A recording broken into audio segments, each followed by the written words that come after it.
Hello, everybody. I want to take this opportunity to thank everybody for joining us today, depending on where you are in the world. Good morning, good afternoon, good evening. My name is Bob Boulay. I'm a senior consultant here with ownCloud. And today, we're going to be talking about integrating ownCloud with your directory service, LDAP, Active Directory, or whatever implementation of LDAP or directory service you happen to use. We're going to go through a handful of slides that talk about how to integrate it, what are the benefits, why you should be considering doing this, and then ultimately taking questions at the end around this integration. A couple of housekeeping items before we get started or launch into the presentation proper. There is an opportunity in your WebEx client to ask questions. We'd go ahead and ask them as they come to mind, get them typed into the chat window. We'll go ahead and get to as many of them as we can. If we don't get to your question live, you will be getting a follow-up with an answer to every question that you ask. So don't worry if we can't get to it live. We want to make sure we keep the session to a reasonable period of time. So with that said, guys, let me go ahead and jump right into the presentation. And we always like to start these, regardless of the topic, with a quick reminder of sort of why you're here, what brought you to ownCloud, what's got you interested in ownCloud, and really the message that we're really sort of putting out there is we're going to try and help our customers, our users, solve what we call the Dropbox problem. Now, what is the Dropbox problem for those of you that haven't been on one of these before? If you think about Dropbox as a service, really, it solves a handful of problems for your end users. It ultimately allows them to go ahead and share files with other users in your organization, users outside of your organization. It allows them to go ahead and access these files from their mobile device, from their laptop, from their home PC, from their work PC, which is all goodness. It's all good stuff. It makes your users more productive. It gives them access to files in real time. The problem, and the part that generally gives the corporate IT person heartburn, is folks are signing up for these accounts personally. So they're going ahead and signing up, dropping this information, corporate information, into their Dropbox accounts, sharing it out. Now, the issue then becomes if this person decides to leave the company or is no longer, allowed or should have access to that particular piece of information, it's now under their control. It is now outside of your corporate data center. So it's if the person leaves the company, they still have their personal Dropbox account. Even if they stay with the company, your data is now off on the public cloud somewhere. You're not sure who has access to it. You're not sure how they're able to access it.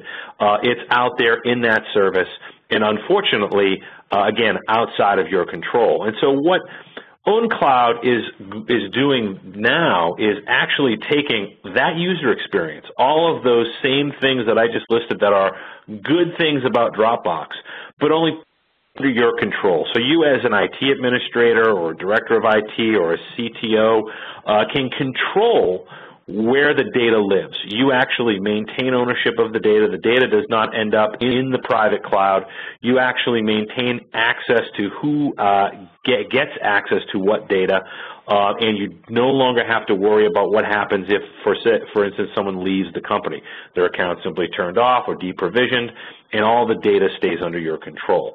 So that's the problem that we're helping companies solve as it relates to file sync and share and all of the goodness that is Dropbox, only taking that and giving it or putting it back into your hands or your control. Now, again, we talked a little bit about, what problem that we're solving. Let me cover just a couple of bullet points on what ownCloud is. Now, if you think again about Dropbox and all of the great features that Dropbox delivers, ownCloud is going to do that. Only we are completely on-site. So you decide whether you want to host it in your data center, you want to host it, on some part of, say, an Amazon cloud that you control directly, So you can do that. You can decide where it's hosted. It's integrated, and that's going to be the focus of today's webinar, is the integration with your existing IT infrastructure and how LDAP and the Active Directory plugin from ownCloud is the pivot point to that integration. The other piece here is it's extensible through open APIs. So one of the things that you may have seen if you are a user of ownCloud or you're considering ownCloud and have taken a look at some of the documentation, you'll notice that we've got sort of the core engine, but a lot of the features and functionality are simply developed through plugins. And ultimately our ability to help you as a customer, as an enterprise customer, either working in conjunction with you or you working on your own to develop an API specific to your needs, or develop, a plugin specific to your needs. Because of the openness of our APIs, because of the openness of the code, we're able to go ahead and help you do that. And again, we're able to do all of this while providing your end users with that same Dropbox experience, so they don't have to sacrifice functionality for all the goodness that is ownCloud. Now, there are really three main components of ownCloud. The focus of today is really going to be on the ownCloud server and its integration with LDAP. However, that does sort of reach its way down to the mobile access along with the desktop sync client as well, because of the ability to go ahead and control who can access files via those various protocols. But really, you've got the ownCloud server. That's really the core engine of ownCloud, which consists of the web server, a database, and file storage. You've got your iOS or Android app, which allows for mobile access via an iPhone, an Android phone, an iPad, something along those lines. And then we have our desktop sync clients, which allow your users, whether they're running Windows, Mac, or Linux desktops, to be able to go ahead and synchronize files directly to the ownCloud server and be able to access files that have been shared with them via ownCloud from those desktops, laptops, machines that are running those particular OSs. So again, all the access that the user wants with a security that you as an IT administrator are going to demand or are going to be held accountable to make sure that you're in control of that data as you provide that functionality to your end users. Now, to dive right into, sort of what we've got going on today, ownCloud and directory integration, why is it important? And I get this question a lot. People will ask me, what is the best way to actually get my users into ownCloud? We've got our own sort of user interface where you can create users and add users and create groups. But if you're administering more than, say, 25 users, that becomes very, very onerous very, very quickly. That's why we encourage people to take ownCloud and plug it in directly into the directory service of their choosing. So in this case here, anything that is LDAP-based, which Active Directory is LDAP-based, but Open LDAP or any sort of LDAP-based directory service we can go ahead and plug right into. And really what we're going to do for you as the ownCloud admin is provide turnkey operation. So there's no user provisioning. It's already done for you. So all of the user provisioning that you've already done in your directory structure is carried right through to ownCloud. It's a key integration point with the rest of your IT infrastructure. And again, I can't stress this enough. This is really a great example of how we allow you to go ahead and drop ownCloud in as an independent application, but tie it into the directory that you've set up, tie it into all the pieces of that directory so that now you've got a solution that is not only is able to exist in that ecosystem, but is integrated into that ecosystem with a couple of keystrokes, as we're going to cover here a little later in the presentation.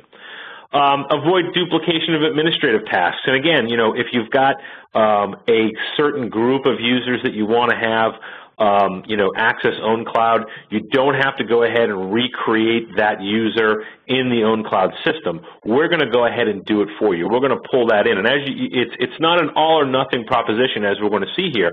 You can sort of narrow that field to a specific organizational unit or a specific group.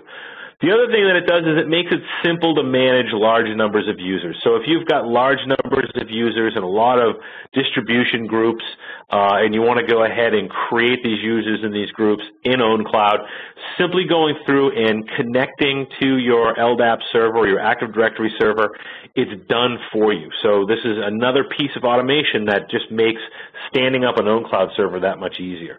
And again, groups are already defined. So one of the other pieces that, it's not just about sort of defining who can access ownCloud, but it's also about defining groups. So you can go ahead and define what groups exist. You can go ahead and ultimately decide whether or not intra-group sharing is allowed. So this is very, very important from a sort of security perspective as well, to be able to define those groups. And there are some benefits for the users as well. The users are going to be able to log in using the exact same login credentials. Their group memberships are already going to be defined for them. So when they log in, they'll already be defined, members of their defined groups. They'll be able to log in using the same set of credentials that they use to log into any other resource within your environment. So there are a lot of advantages for both the admin and the user when it comes to integrating. Now, setting up ownCloud, is very, very simple. So it's a simple form-based setup that's done directly from the ownCloud admin page. Again, making it very, very easy to do. And we're actually going to walk through those pages here as part of the presentation. The LDAP query can limit access based on specific containers within your directory structure. So if you want to limit based on OU or group within an OU, you can certainly do all of that and define who can get access and who can't. So, you can really sort of limit. It's not just let's pull everyone in from Active Directory and let's make it available to everybody. You can define who's going to have access. Base group trees can be defined, pulling them in specific security groups. That's very, very simple. So being able to pull those groups in and actually have them predefined within ownCloud. So again, as you go through and say, I want sharing as an example, I want people in group A to be able to share with people in group B, but I don't want people in group C to be able to share with anybody outside of people in their group. So these are the things that you can do to sort of define access to data. You can define a user's home directory. So we can go ahead and pull and start to sync their home directory straight away. You can define a user's storage quota via an LDAP field. So if you've got an unused custom LDAP field in Active Directory or Open LDAP, you can use that field to define the quota that's available to them. And what this does, and the reason why this is so important, is it essentially eliminates the need to actually manage any of the elements of users from the ownCloud management screen. So you can ultimately do all of this directly in the LDAP directory. And then define display names and login names for users. So again, you can define what gets used in terms of the login name for those users. Is it SAM name? Is it SAM account name? Is it their email address? How do you want to define that? And making that consistent with all of the other assets in your organization to make sure that users are able to go ahead and log in using the same set of credentials throughout. Now, what I want to do is walk through the two screens that are used to configure LDAP within ownCloud. These are very, very straightforward and very, very simple to be able to go through and define who's going to have access to the system. Now, the first thing you obviously need to do is define the LDAP host. Now, as you can see here, we only allow you in version 4.5 to define a single host. Now, you might be thinking to yourself, boy, I've got multiple LDAP hosts for high availability purposes. There's two things here you've got to know. One is that we're actually pulling data from the directory based on the query and putting it in our database. So if the LDAP server that you happen to point to happens to go offline, we have that stuff cached in our database. So it's not like people are going to lose access. The other thing to keep note of is that in ownCloud 5, which will be available to enterprise customers early next month, we're going to allow for you to define multiple LDAP servers. So that's just another step toward a multi-tenant solution, but also giving you the ability to go ahead and define multiple LDAP servers in your organization in the event that one would fail. The next thing we've got here is basically a base DN, which you're going to define the highest level of access for the LDAP or AD server. In this case, it's the domain that I want to go ahead and access, this particular domain. And then you've got a user DN, which is basically an admin account, or a service account, I should say, that has the ability to walk the entire tree, so to be able to query the entire tree. This is the credentials we're going to use to be able to query the LDAP server. Now, the next field is our user login filter. This is really where we're going to define who has access to the system. And as you can see here, I've defined a set ownCloud users, or a group ownCloud users inside of an OU, ownCloud access, inside of the domain that I'm currently using. And I'm using SAM account name as the user ID. So that's what people are going to use to log in. Obviously, this is the query that I've chosen in the fields that I've chosen to use. One of the great parts about this is that depending on how you've configured your directory service, we can customize a query like this. We can query specific containers. We can use different fields for the UID or the login ID. So it makes it very, very simple to be able to go ahead and actually customize this query to pull exactly who you want to have access to the service. And then we've got our user list and group list filters. And again, this is where I'm defining the object class for users and the object class for groups. And again, this will be defined inside of your directory service. And again, this makes this plugin universal. So it's also important to note that we designed this so that it's not just Active Directory. Obviously, Active Directory happens to be, a very popular LDAP server of choice. But if you happen to be using something else, a lot of what you're going to see here is to ensure our compatibility with other directory services as well. So we're going to go ahead and be able to do that for you, regardless of the directory service that you happen to be using. Then we move over to the Advanced tab. Here we're going to define the port, and of course, the standard 389 is what I happen to be using here. And then I'm going to define a base user tree, a group user tree, and again, this is the highest level. So whatever I've defined in my user filter, what is the highest level at which this container lives? In this case here, it's my OU, right? So I've got the users defined in the OU, and I'm actually going to show you the Active Directory side of this as well so you can get a flavor for what I'm doing here. But I've defined the OU as the top level container, and the subcontainers have my user filters. So this is where I'm defining that top-level container that's associated with this, and I'm doing it for both users and for groups. Now, group member association, again, I'm using Active Directory here, so it's member AD.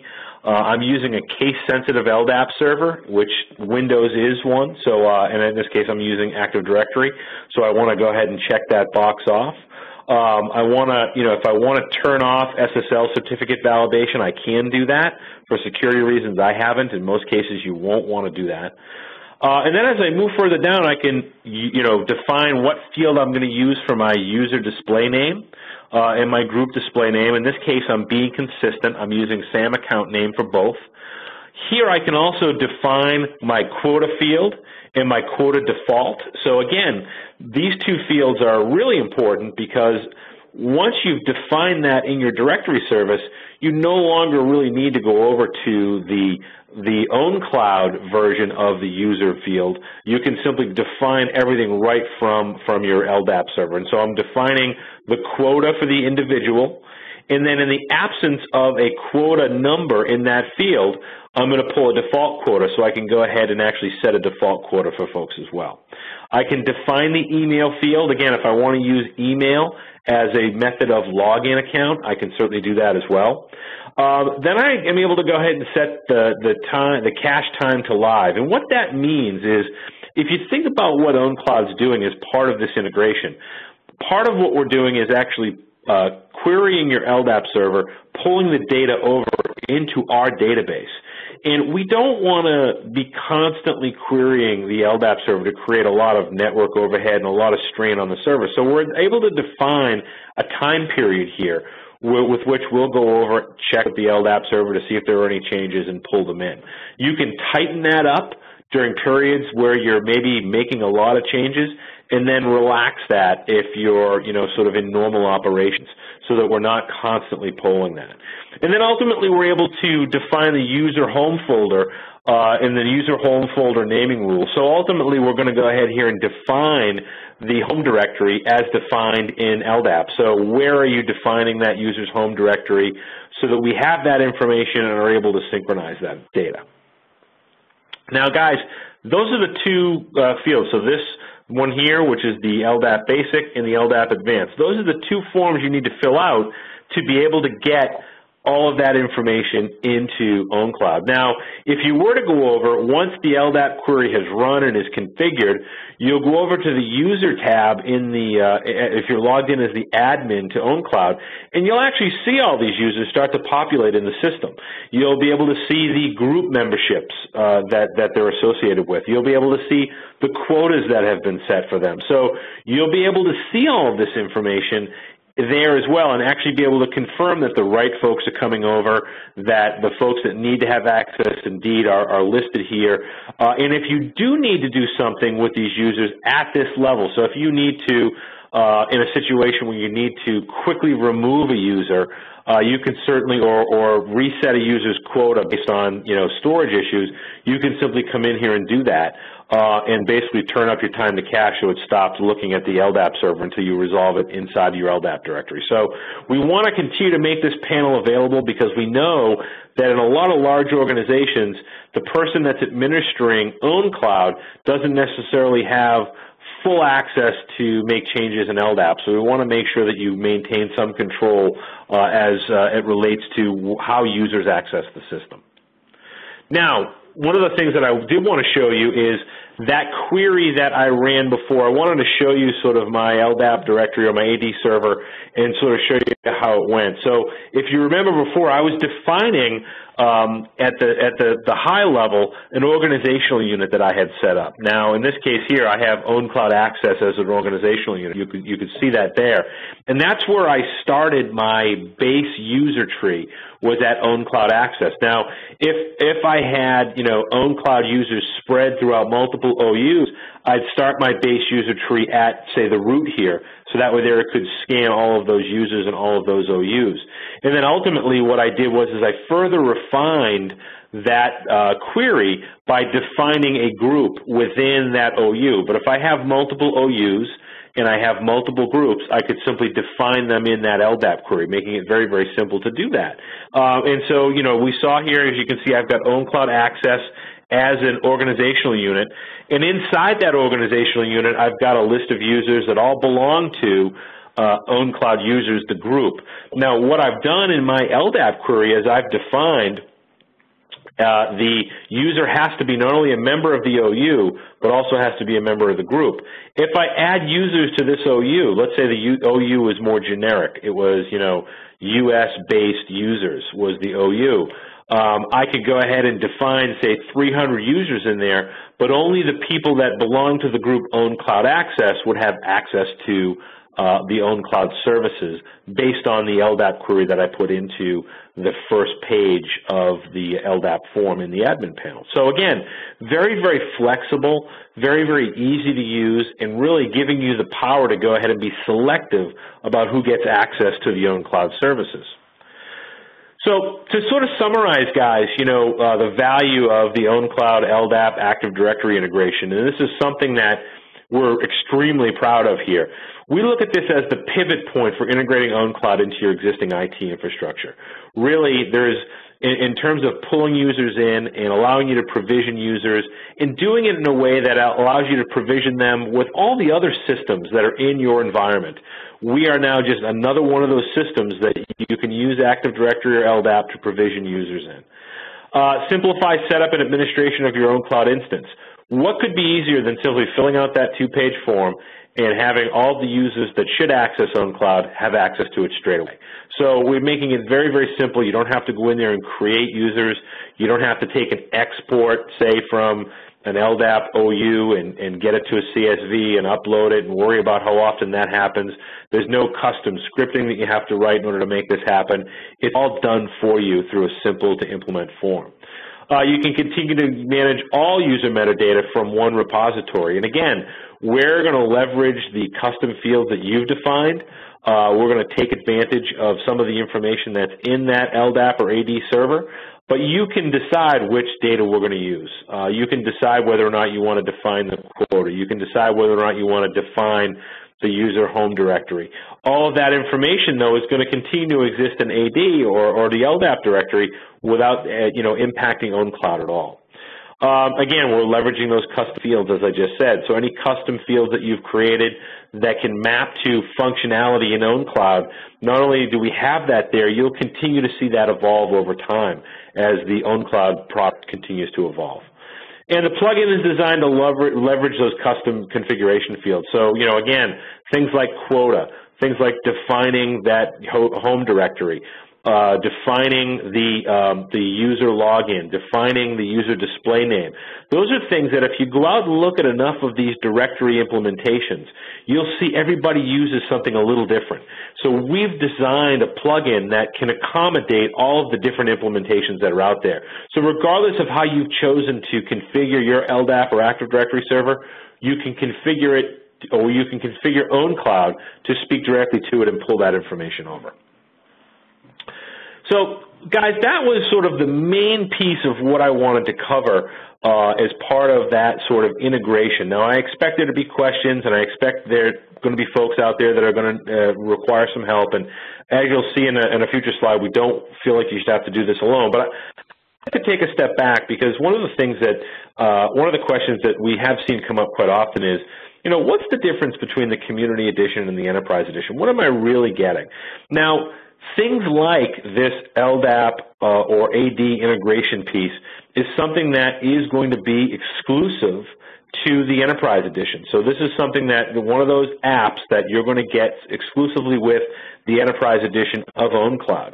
So again, if this is important to you, if this is something where you're integrating this with an existing IT infrastructure, it's just another reason to look at the Enterprise Edition versus the Community Edition.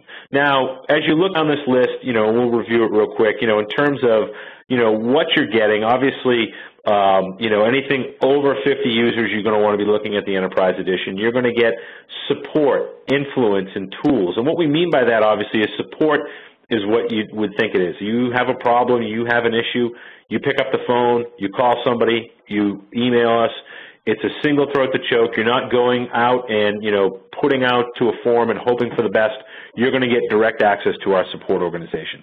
You get influence. You get the ability to go ahead and influence the direction of the product, what ends up in the Enterprise Edition as an Enterprise Edition customer. And you get tools. I mean, some of these tools, like we just talked about, are the LDAP integration, the logging module. All of these things are going to come to you as part of that Enterprise Edition to really make this an enterprise level for you and your organization. So you're not going to be in a situation where you've implemented something and it may be down for 4 or 5 hours because you're struggling to figure out where you can get help. If you need help, you come directly to us. We get it squared away for you. So that's really the piece that I wanted to talk about in terms of differentiating the two editions. So, guys, to summarize, ultimately, ownCloud helps you solve the Dropbox problem, as we defined early in the presentation. That ability to give your users the file, sync, and share features, functionality, and data access without having to worry about your data, one, floating around the public cloud, or losing control of your data should a user decide to leave the company. All of the data stays under your control. Secure, on-site, enterprise file sync and share system. Again, with that Enterprise Edition, you're getting all of these tools. You're getting the support. You're getting the influence over the roadmap. You're getting all of those things that make this a true enterprise tool. It can be deployed in your enterprise, can integrate with your existing IT infrastructure, and really make it simple for you to provide that Dropbox experience with a product that you can maintain and control on your own. And then obviously, that direct integration with LDAP and Active Directory, this is yet another feature of that Enterprise Edition. This is, again, that pivot point behind integrating with your existing IT infrastructure. We give you the complete control of who has access to ownCloud by leveraging the existing repository, that being, again, OpenLDAP or Active Directory or some other directory service. And oh, by the way, we're flexible enough that we don't care how you've implemented that directory. we can define those fields in our plugin to make sure that we're allowing you to leverage all of the data in that directory. Easy setup, quick to stand up your own cloud system. Again, you don't have to worry about provisioning users. You simply make a selection or a query from the existing directory. Those are the users that get access, and you're off to the races. And then the last thing I always like to mention here is we're here to help. So one of the things that you obviously are going to get from us after coming to this webinar is some follow-up from, our marketing team, making sure you have access to the recording, but more importantly, follow-up from an account manager. That account manager is there to make sure that if you are interested in the product, that you get the resources that you need to help stand the product up and make sure we answer any and all questions that you might have. So don't take our word for it. We'd love for you to visit ownCloud.com and download the virtual appliance or download the binaries and stand up an instance and really see for yourself. So with that said, guys, what I want to do is open up to some of the questions and talk to some of the questions that have been out there. So the first question, is there a recommended schema to use with Open LDAP?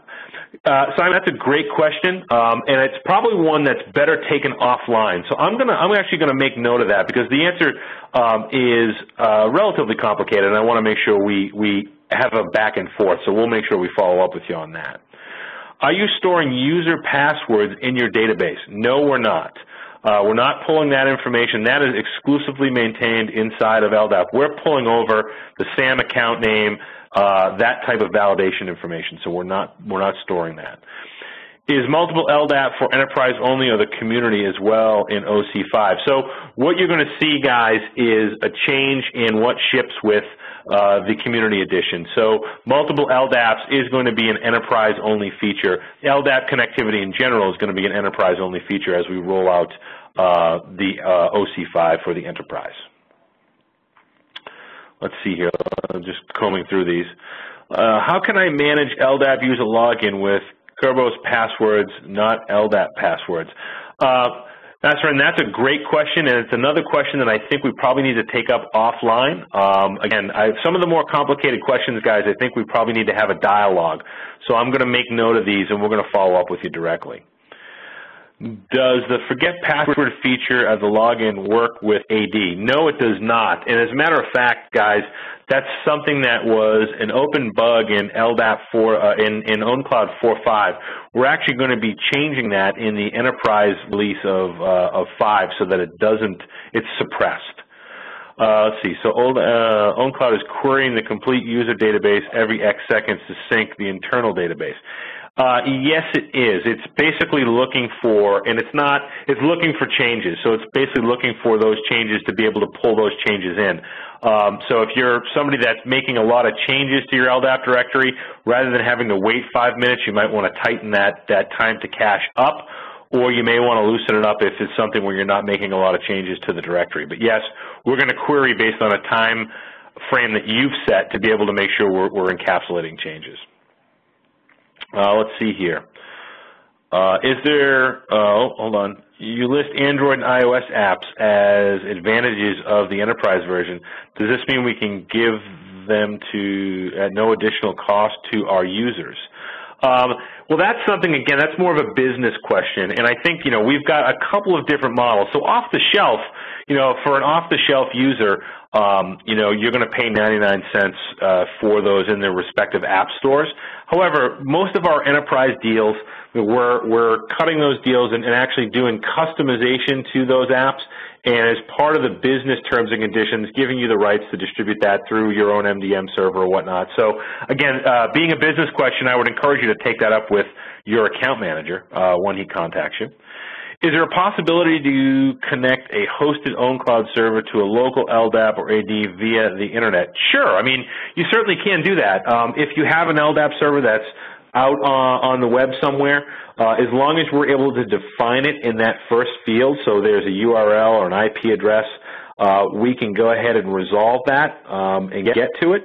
We certainly can do that, and you can use SSL to, you can basically use the secure protocol to connect to that and ultimately go ahead and make that connection. Okay, guys, so at this point, guys, I think, what I want to do is I want to wrap this up. I see, we're right at around half an hour or so. Guys, I know that there were some questions that we didn't get to. I know there were some questions that, I think we want to go ahead and actually have a conversation around versus trying to answer them here. So what I want to do is make sure that you guys get all of your questions answered. So you are going to get a follow-up from assigned account manager. He'll reach out to you to answer any of these questions, actually pull me into those conversations as needed, so we'll go ahead and make sure everybody gets all the information that they're looking for. With that said, guys, I really want to thank everybody for joining us. We're going to continue to run these events. We see them as useful, and the feedback we've been getting is great, so please look for an email for the next webinar.